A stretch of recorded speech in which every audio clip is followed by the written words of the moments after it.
Okay, cool. Hello, hello, and welcome to Lately in JavaScript podcast. This is episode number 66, and I'm Arthur Sosins, the co-host of this podcast. And as always, here with me is Manuel Lemos. Hello, Manuel. How are you?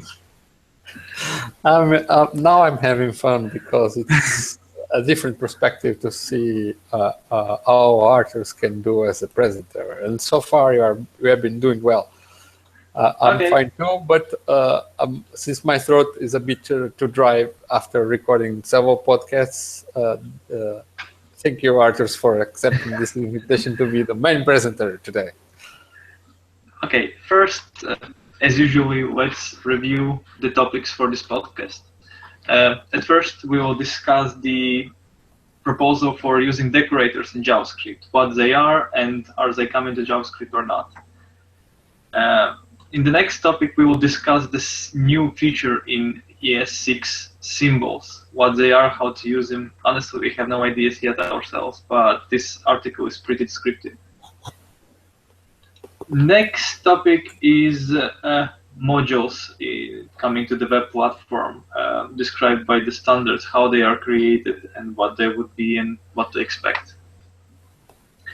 Then there is an interesting post. What if we had a great standard library in JavaScript? And by library, it does not mean a package that or a class that you would use, but a real library with books. So it's an analogy that author uses in the blog, and why we would also see later. But basically, it describes the whole system in JavaScript, and depending on many other modules, packages, and stuff like that. We also have a blog post by NPM, which is Node Package Manager, and they share their statistics, how many there are packages and how many users are using them and how often they are downloading them. It's also really interesting, and you will see that numbers are really great. Then we can have a moment of fun, viewing a couple of comics about JavaScript. From the comic strips, they are usually making fun of tedious web developer work, and maybe you like it and want to check it out more. Then, if you are older than 20 years, then you could probably remember Clippy from old Microsoft, which was a helper, and here is a library that adds it to your website or app, so we will discuss it more too. Then there is the library expander, which allows you to expand texts in your paragraph that would, for example, describe specific definition or term that you used in your text. Then there is a blog post about Visual Studio, and specifically Salsa, a language service, which is static analysis for the JavaScript that Visual Studio might use. Then there is an article about style sheets in JavaScript, and specifically Meet CSSX, which would allow you to create the CSS style sheets programmatically. Then there is a package, library called Scrollbear, which would allow you to preserve your scroll position while loading images. So if you know if you have websites that have lots of images, then while they load, you get a jumpy scroll bar. You can concentrate on single image, you can't read anything, and this library would help you with that. And in the end, we will probably Manuel would probably discuss new additions to the PHP and thus JS classes website, and a new award and certificates and many other things that you really want to hear. Okay, so let's start with the first topic. So we actually recently described this in a PHP podcast in RFC, that they want to add attributes to the PHP, which is like annotations to Java. And do we need something similar for JavaScript? And it turns out there is already an ECMAScript process, which is in stage 1 of describing how these kind of annotations would look like, and for now they are really similar to annotations in Python which are called decorators. Thus the proposal would also be called JavaScript decorators. Syntax, I'm not familiar actually with Python decorators much more, so after reviewing this article I could understand that syntax would be with a prefixed at symbol to specify some properties or some attributes for properties to use, like marking this property as read-only and stuff like that. But if you are familiar with Python, you would probably find it much more understandable than I do. Manuel, do you have any experience with Python or annotations at all that you want to share? No, Python for me is tap tap tap. But I'm starting to understand what is the purpose. So it's sort of a definition of annotations for JavaScript built in the language, so it's not comments in the middle of the code. No, not exactly like that. Yeah, it's more built in the language, and that could actually apply some behavior to the properties, like read-only property, for example.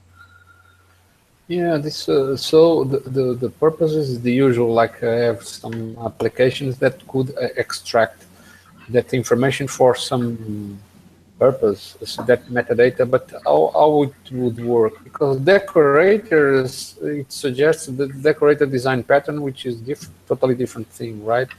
And yeah. But so they are calling decorator annotations. And do they define some API to access those annotations, like there is a reflection in PHP? Actually, I don't see anything like that about that in the article, but probably they would. Since it's just in a stage 1 ECMAScript process, then probably it's not finished, not everything is thought of, but you can check the article and see the couple examples that they have here, so it's work in progress. Yeah, you may want to zoom in it because it's not very readable. Yeah, it's okay. Okay, that's better. Yeah. So I don't know if you saw how the annotations look, but yeah, here they are. So if they have at character, it's annotation, or yeah, it's really hard to understand because here again you can have something like this. well, it's so they have also a function that can be called at runtime, so it's probably somewhat similar to the reflection API of PHP. Probably, yeah. Which in turn is similar to the reflection API of Java. Of annotations, yeah. And they all have different names. So next topic, let me just zoom in from the start, is the symbols. Again, it's something coming with ES6, and it's a new primitive type, which was kind of hard to understand at first, but basically symbol is just an object for which you can change the behavior. So they named it as symbol, I think, not to break any backwards compatibility, so object remains object and it remains the way it behaves, but symbol is something that you can change yourself. So first point that they mentioned, that symbols are even never equal with each other, and the syntax is actually some kind of interesting. So they have a predefined symbols like symbol iterator. It's an iterator object, so by changing it, you would change the way how objects would iterate, for example. And there are many predefined symbols that they already provide, but you can also create your own symbol, your own object, and do something with it. And of course, they also discuss the usage. Okay, there is specific usage and problem with TypeScript, but what was more interesting about the usage in browsers and support, and I think I can't find where I read that, but that not all browsers would support all symbols. So, for example, you could modify use iterator symbol in some specific browser, but it might not be available in others yet, and stuff like that. But that's usually a thing we get with new additions to JavaScript. Okay, so this is to expand the language and create new symbols? Yes, something like that. It changed the whole way language behaves, does, and stuff like that. And I can't, again, maybe come up with a specific use case for this, but I bet there are some cases when you might want to change something like that. Like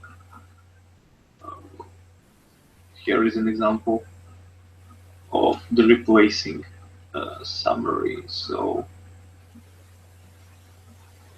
yeah, I see. So they're trying to add more advanced features.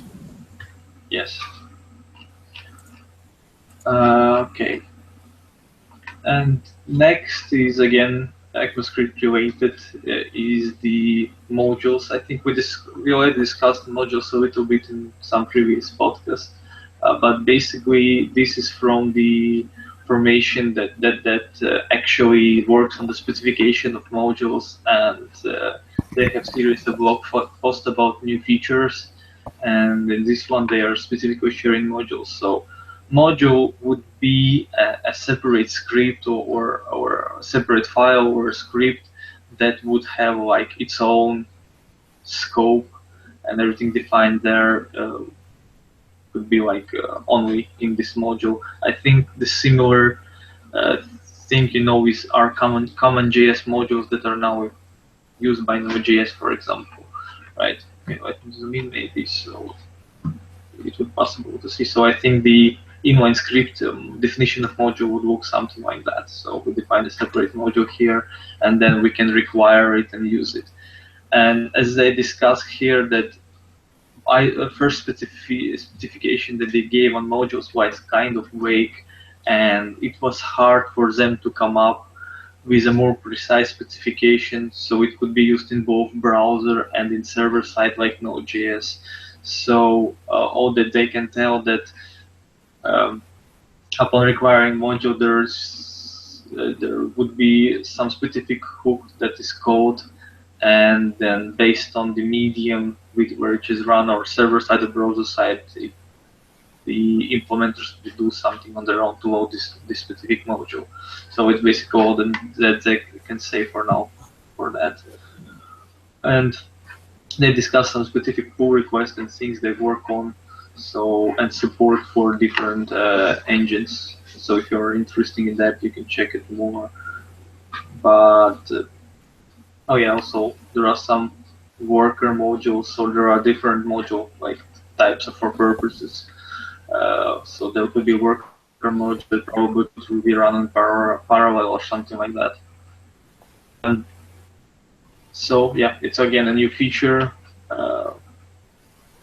which is more popular right now in Node.js. So as Manuel probably doesn't develop in Node.js, can't comment much, and I myself also hard to grasp it from the browser end side, or what would be usage options, possibilities, and why would this be required for browser side. But I think we will see when this comes around, and when we can really play with it and do something with it and see real life examples.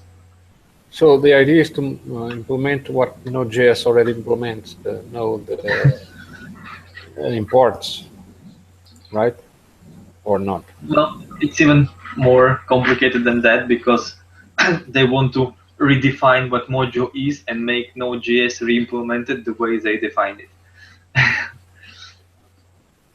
So currently, Node.js uses common JS module types, which is one specification, but they use some kind of other specification. So as they want to behave same way on the browser side and server side. Node.js will probably have to redo something on their side, so they will be truly cross-medium. And the next blog post is by Thomas, and it's called "What if we had a great standard library in JavaScript?"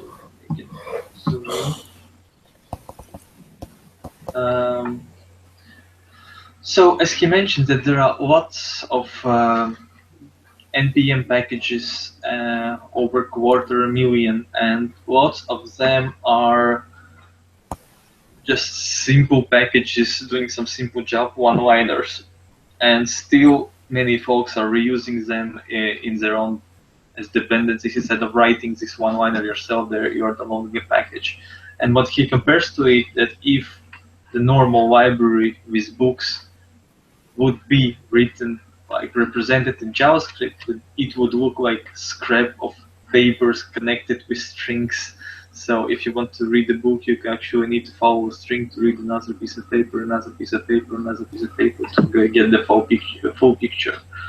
So that's what title it is, and how you would compare the real life library would be written in JavaScript. And there are, of course, lots of other points he makes. So are single-purpose libraries bad? Of course not. They're good. If some library follows the specific purpose, and as author says it, he has developed some simple libraries themselves. But what he is against is the specific one-liner little code tasks that you rely on as dependencies. Because as we remember discussing in previous podcast, when one developer actually removed his package, which was kind of, I don't know, 13 lines long, and break lots of other packages who depended on it. But it was only 13 lines, so if everyone would write them themselves, then this would never happen. But problem is that it's against the ideology that maybe not specifically JavaScript but Node.js have right now. And what point this author more raises that there are two not states but questions you should ask yourself when developing your software. So when we see the npm way to depend on many different dependencies, even for small tasks, we can ask, does this functionally work? Of course, yes, it works. You just download it or implement it in auto-loading in your installation script and start off. Okay, is it performant? Probably yes. You maybe not know. You don't see the other code. You can test it. It runs okay. Is it relatively easy to understand? And here comes this part that every other module that you have is like a black box. You just input something to it, and then you get in return, and you don't really know how it works underneath. Probably, if there is a code that you can write yourself and understand it, you could better use it rather than relying on a black box as something to do for yourself. And of course, you should ask yourself how long it would take you to implement. If this is a really big feature, or you're at a certain time, of course, you're free to use the dependencies, but sometimes you could implement things yourself. And yeah, as he describes that in either of the approaches there would be a bad side, that either you are reinventing the wheel for the nth time, or you are using a small package to deal with some specific task. Yeah, it's a sort of a dilemma because either you save time and effort to reuse others' code, or you are at the chance of breaking your code because somebody else changed your dependency, right? Yeah, true. And all I know there is interesting picture of how it looks like of combining different parts from different animals. So it's a really interesting read all in all. And if you are more interested in this ideology of depending on different module dependencies net and the author's thoughts about it, you should read it. But I think we have covered it enough, and let's move on to the other topic. So NPM, which is the Node Package Manager, their official blog, they released some statistical information about usage of Node.js modules. And so as we see, 2013, which is like was 3 years ago when they started, they have a lot, and they have quite a boom in 2013, 15, and it's still rising, still going up, and now they have over billion weekly downloads for the different packages. So, and it's still rising up, as you see. So really lots of developers depend on this system and getting your dependencies from it and reusing. And the more interesting that, well, if you see the unique IP address which could address unique users or unique servers, then there are more than 3 million users right now. And even more interesting that per one, so there are different sessions, so they're using Node.js multiple times per month, creating software or installing again or installing and stuff like that. And per one session, they download on average about 50 packages. So each project that is developed and installed or updated has around 50 dependencies that are downloaded from NPM modules. Wow, that's a lot of dependencies. Yeah, it seems so. So yeah, this article kind of proves, this blog post kind of proves what we had discussed previously, that there are really lots of the NPM modules and lots of dependencies. Right. I think that's probably one thing that gets my attention. With so many packages, it's hard to get attention to one specific package. So you publish it there, and probably very few individual users will look at it and use it because it's one drop in the sea, right? True. If there is not specific case or specific, I don't know, plugin package for other larger product, that probably no one would really notice it right now. But being Node.js developer myself, I usually, when I need some functionality, I at first check an NPM.js registry and find results, test them. So it could be possible to find what you need there, but when there are many alternatives, of course, no one would really care about the other ones, but check the most popular ones with more downloads. So Yes, for new packages, it would be hard to get more downloads that way. Yes, it's not just that. It's also hard for users to know what is best. Probably look at download statistics. I don't know if they provide them. And sometimes it doesn't mean much because there could be other better packages for your purposes, but they are not well promoted. True. Yeah. Well, maybe they could implement an innovation award over there. So to promote innovative packages, true. That's something they could do.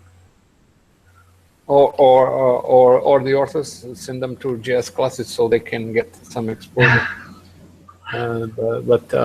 Well, okay, that's hard to be popular when you are just one drop in the sea, as I mentioned. Yeah, true. Okay, and the next topic is actually a small comic strip by comicstrip.com. It's a webcomic about developers' life, and this one actually hits our topic quite well. As you see, some developer needs to install power through npm to install require.js, which loads the Babel plugin, which would transcompile your ECMAScript compliant code to the understandable JavaScript for browser, and you do that all even before you start writing the code. And for old-time developers, it seems like too much hassle because you just have your jQuery and write your core code in the browser and stuff like that. And if you're interested in this kind of jokes and material, this comic strip actually has lots and lots of interesting other comics, like a story about how full-stack developers, full-stack JavaScript developers started out and stuff like that. So yeah, really recommended for other web developers to look at themselves or maybe find similarities in their colleagues and have fun about it. Yeah, it's really ironic, the story. And you thought that jQuery is sort of messy with so many plugins to pick. At least you know where to start, and it's not that complicated. And Yeah. But nowadays, with all the complications of installers and autoloaders, it seems like you have to take a course before you get started to be a new programmer. Yeah, and everyone thinks that's normal, that's okay. And I think there were even comments in this commit strip like, I prefer the times when you didn't need to know JS deeply in order to be a good web developer, just the essentials. Yeah. So now you have to have really deep understanding of how it works, and that's what the old timers probably can't understand more. Yeah. Are you calling me an old timer? I call myself old timer in that case because I also started out with plain JavaScript even without jQuery. If you are an old timer, I'm dead. Okay, not that bad, but yeah. Yeah, so there are also many other jokes, both about JS and PHP and front-end developers and web developers and stuff like that. And it's great that that developers can laugh about themselves and about the situations they are in. Yeah. Okay, for the next topic, there is the Quippy.js. So as I said, if you were using Microsoft Office, I think till 2003, maybe.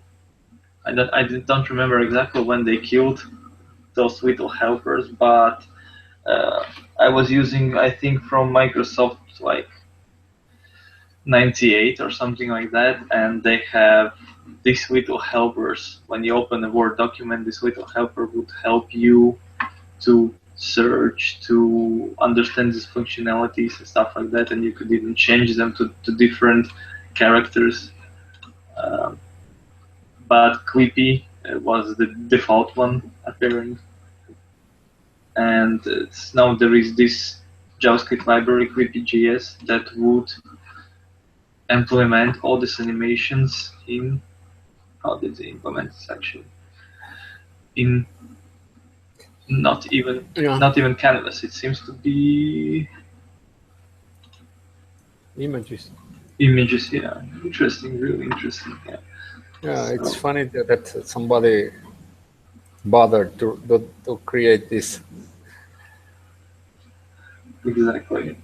And they even show a window in the Windows 2000 style or Windows 98 style. Yeah, well, this probably does not work. It's just something to bring your nostalgia back. But yeah, the library actually has the API to control the characters. This is even older when you just needed to know jQuery. Even older, yeah. Probably you need to know front page or something like that. So I don't know actually the purpose. Would anyone really implement such helper to their website? But just for a fun project, that's a really nice and interesting one. Yeah, nobody will do that. You don't want to add it to a JS classes site to Nah, help why? navigate the site or something? Just to distract the users from the actual thing that they want to do. Yeah, true. That's probably why they removed it from the originally from the office, because it was more distracting than helping. But at least everyone remembers and likes those animations, like the cartoons of that time. Okay, next topic is expounder. So if you have a text and you can have specific words there, and for example, you want to explain it or elaborate more on the topic, you just define it and define specific data tag with data attribute for the whole text that you want to hide, and you would be able to show it on the click. I think you are not able to hide it again back, but still it just reveals some text when you're clicking. So it's not exactly like read more feature when you truncate article and then you have read more. Of course, you can use it that way too, but it's more for allowing to select users if they want to read more on a specific topic or not in the same text, in the same page. Yeah, it's like a read. No, it's not read more. A read in the middle. Yeah. Like Have you had any ideas if you could use it, for example, in your website, in JS classes or PHP classes? No, but well, we'll talk a bit more about the certificates. But one thing that happens that the certificates have a text that is the original nomination reason, and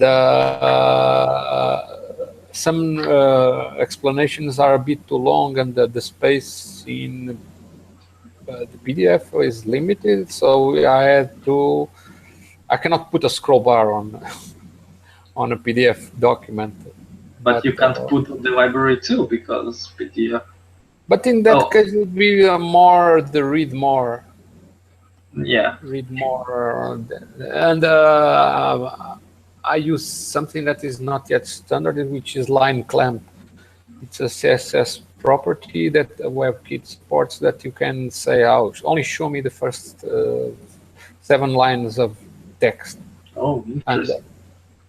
And it's not new, and it did not require any JavaScript, because after it wouldn't work in a PDF document.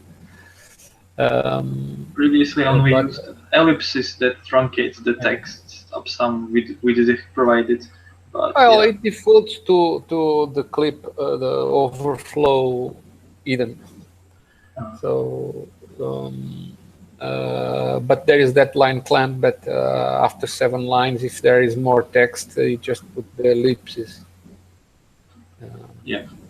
Because the ellipses only works for horizontal clipping. And line clamp is for vertical lines. Makes sense. Yes, but if you have a specific case when you want to show some text in the middle, then this package would be perfect for you, especially to elaborate and explain some specific terms. Yeah, I can see when people want to, like the long instructions to submit a package. Yeah, exactly. Yeah, but that is still a read more because it appears below. It depends on how you design. Yeah.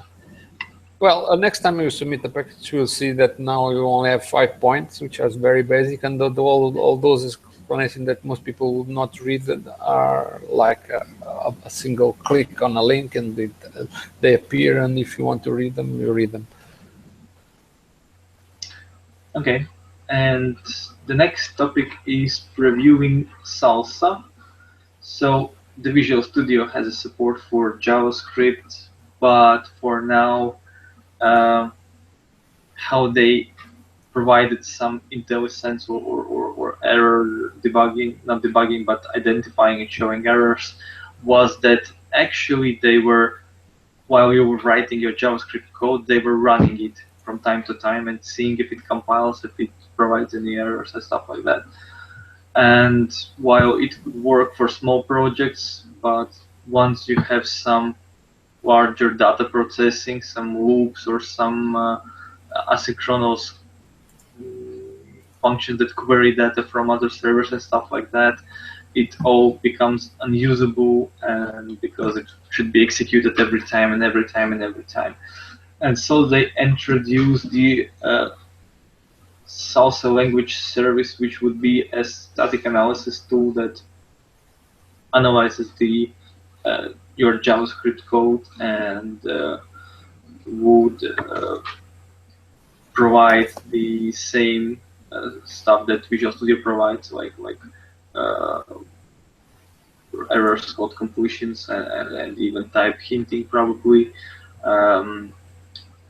Would provide it in a much more efficient way because it doesn't really need to run your code multiple times.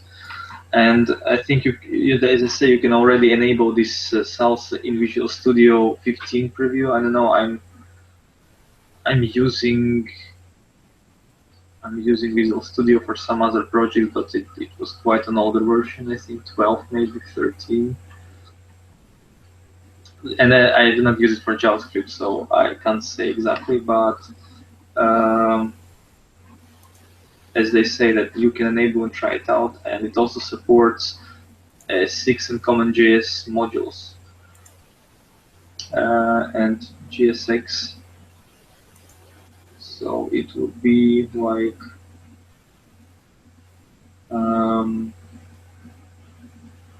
React. So they can really analyze the framework and help you use it, provide all the methods and TypeScript type definition. Okay, so you can also define the types through annotation like comments, like JS probably. Yes, that's interesting. Yeah, that's also nice. That's every time it's nice to see something like that for weakly typed languages because it's really hard to provide such functionalities comparing to strictly typed languages for which it's like a no-brainer and every IDE would have it. So if you're into Visual Studio or looking something to try out for your JavaScript, you can try Visual Studio, of course, too, and see how it goes. But as I said, it's something new. They're still adding it in preview, so we will see how it develops. And if anything more pops, we will probably cover it later in other JavaScript podcasts too. Okay. And next topic is finally CSS in JavaScript. So this author had an idea like in 2013, 3 years ago, that he wants to have a library that would manipulate CSS style sheets. He wanted to have it first as preprocessor, which would parse it and then do something, stuff like that. But then he understood that it's hard to do it, and not all browsers would support creating or parsing style sheets. I remember I wanted to do something similar myself, and it was really hard to do it for that purpose. But then he decided that he would just create a style sheet API and inject style nodes in the web document, and that actually works in basically all the browsers that support style tags.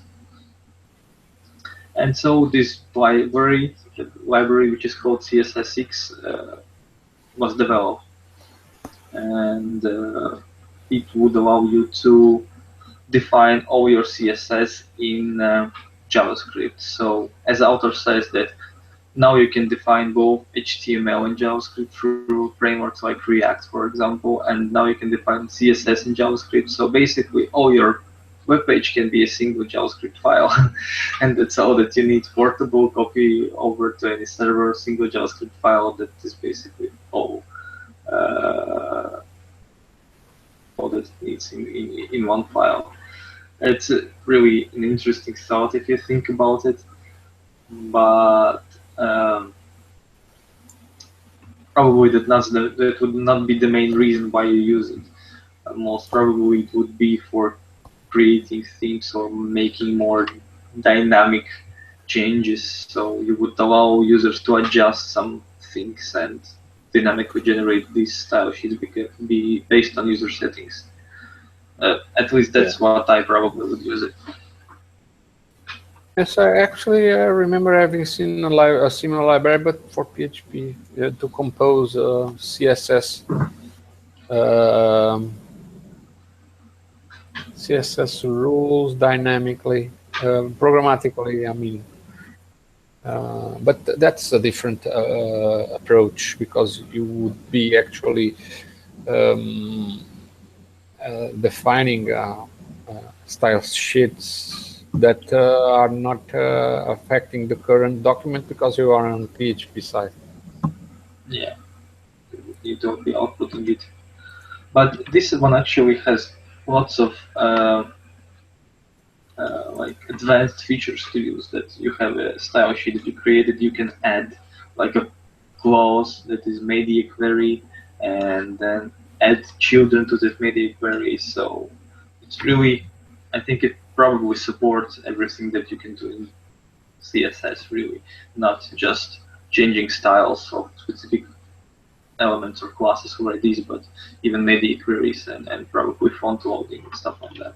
So it's not simple, it's really advanced, and author has really thought about it when creating it. So if you need some similar functionality, you can definitely check out what CSSX is. And the last library we would want to show you is a scroll bear. So as I said, if you have a website with lots of, I don't know, I can probably do it only once because images are cached. Let me check. So yeah, you need to see it without if you scroll down. Yeah, so as you see, it's always jumping to the last image, but in this place, it's always standard this image to which I scrolled. So if you have image-intensive websites, when user visits it usually loads first image, then the next one, and if user already scrolled, it would jump forward to some position. But with this library, you can make it constant available for users to view this specific one image. But what would be the difference of if the image tags already have the height of the images? I don't think, that would actually make difference. They would already reserve the space, but I think that probably you can't always predict the height what image would have until it's okay, that's when you don't have the height. Yeah. Okay, I see. When there are arbitrary images, like on Imager, for example, I don't know if they have something like that or not. Right. So that's more the case. Yeah. So again, a single simple purpose library, but probably would be easier to use it than develop it yourself. Yeah, I don't know what they do. I mean, do they probably fetch the height of the images and cache them somehow? So next time it won't jump. I think they record the scroll position, and then when the image is loaded, they get the image height and then edit the scroll position and scroll it back to the position or something like that. I see. Okay, and the last topic is about how to win a big PHP elephant. Is it available for JS classes too, or for PHP classes? No, for now, no. The focus is more on PHP classes. So this article, let me share here. Yeah, maybe you could better share. And it's basically just to announce a bunch of features that I've been developing in the last months, weeks, months, to improve the experience of authors that want to submit packages. Over time, things change. Authors start submitting packages that are bigger and bigger, so certain tasks became painful. Other tasks were not painful, but we were confusing. So just briefly, just to mention what was done and explained in this article, there's several things that the authors wanted to actually make the experience and the benefits of the submitting packages to the PHP classes and JS classes site better. So for now the big elephant is only available as prize every month for the PHP classes. I'll think about it because to expand to JS classes, let's see how it goes. But the complication is that to ship these elephants is a lot of work. You not only have to put the elephant in a box and ship it. We have to fill lots of forms when to send to another country because regulations. Last time the Innovation Award winners of the year were sent was a lot of complication, more than previous years. So for now, it will be just for PHP. But other than that, one nice thing that it was added is Innovation Award certificates, which are basically PDF-based files that you, as Innovation Award winner or nominee, you can get to let certify that you have reached a certain position or why your package is nominated. Arthur, you may want to show you on your side one package that was JS classes? yes. You don't have anything nominated on JS classes. Not mine, just yours. I know. I don't nominate myself. I have that problem. Okay. And well, basically, those are certificates that you can download by going to your author page, and then for the packages that you are already ranked, if you're nominated and the results already come out, so the vote already ended, you can show all the certificates look, and you can then save the certificate with basic save as function of your browser, and you can print it. There are like information not only of your name, your rank, the month and the year, the title of your package, and the nomination reason, which is something that was talking about. When this nomination reason is too tall, it will be clipped. And the latest WebKit version, I mean the Chrome version, will support line clamp, which is a property that limits the number of lines. The title will still be clipped, but it will be more pleasant to see than clipped line, just so an ellipsis. Then there is the URL of the package to somebody that may want to go to the site and verify that you really won the Innovation Award. And that's it. I hope authors like the way it looks. Arthur, you can tell me what is your opinion. I can't understand why in JS class certificate there is a PHP code in the background. I knew that you were going to mention, but I was hoping. Well, the problem is that that is a static background, and it is complicated to personalize. I wanted to do the actually. the best to avoid to have separate templates for the different sites. You actually could take the code from the package, render it, and put it on the certificate in the background. Yes, and use some rotation and Some parameter. transform. Exactly. Or just ignore some people that will complain. Or just make some JavaScript code that looks like PHP, or some PHP code that looks like JavaScript. Anyway, since this was done by a PHP developer, now you can understand why.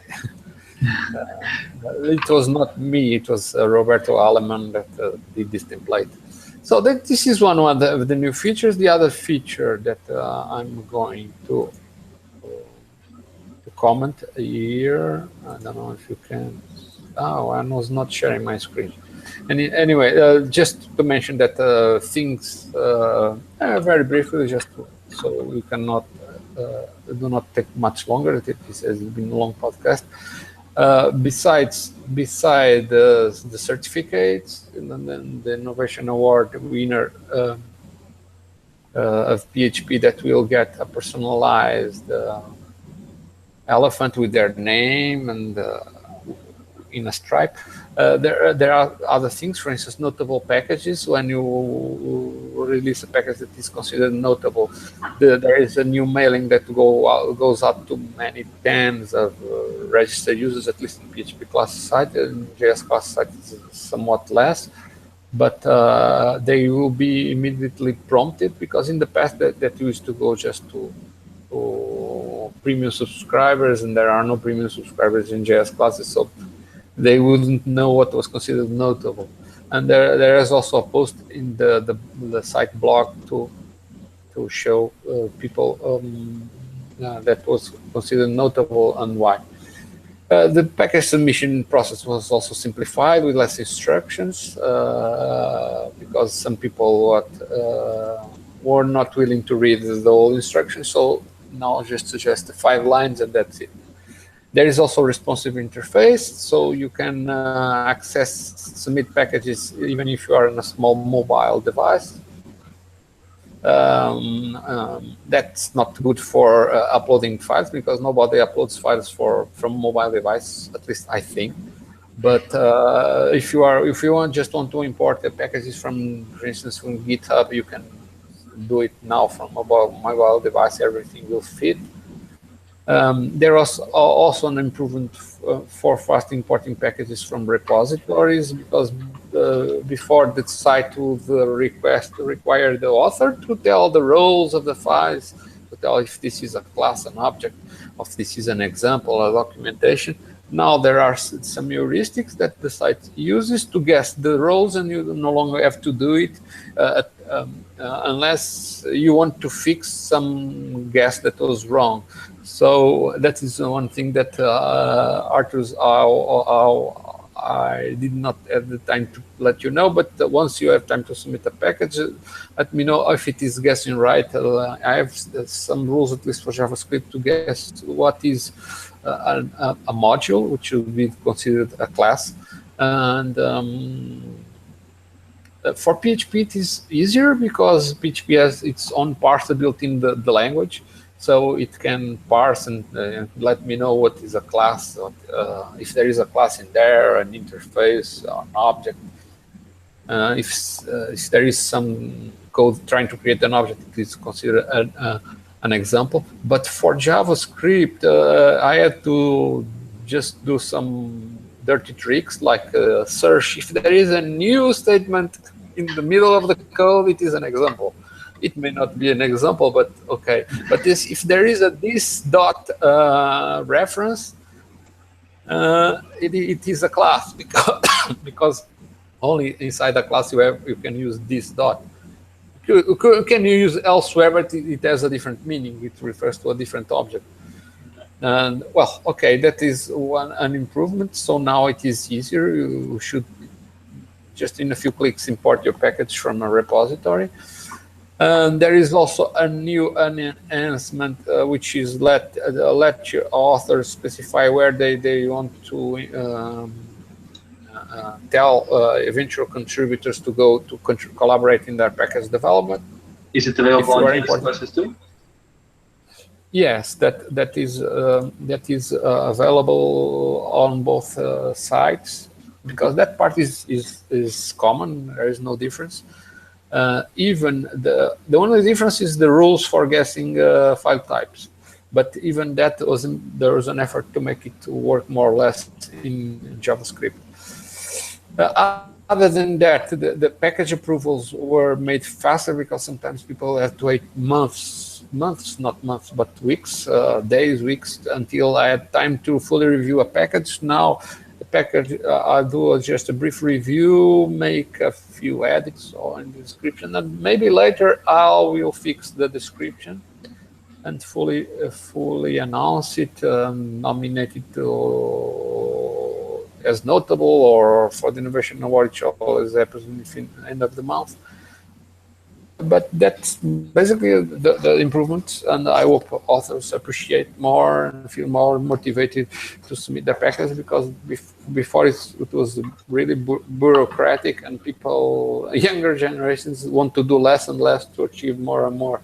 So I hope these enhancements are appreciated. So Arthur, just let me know what you think.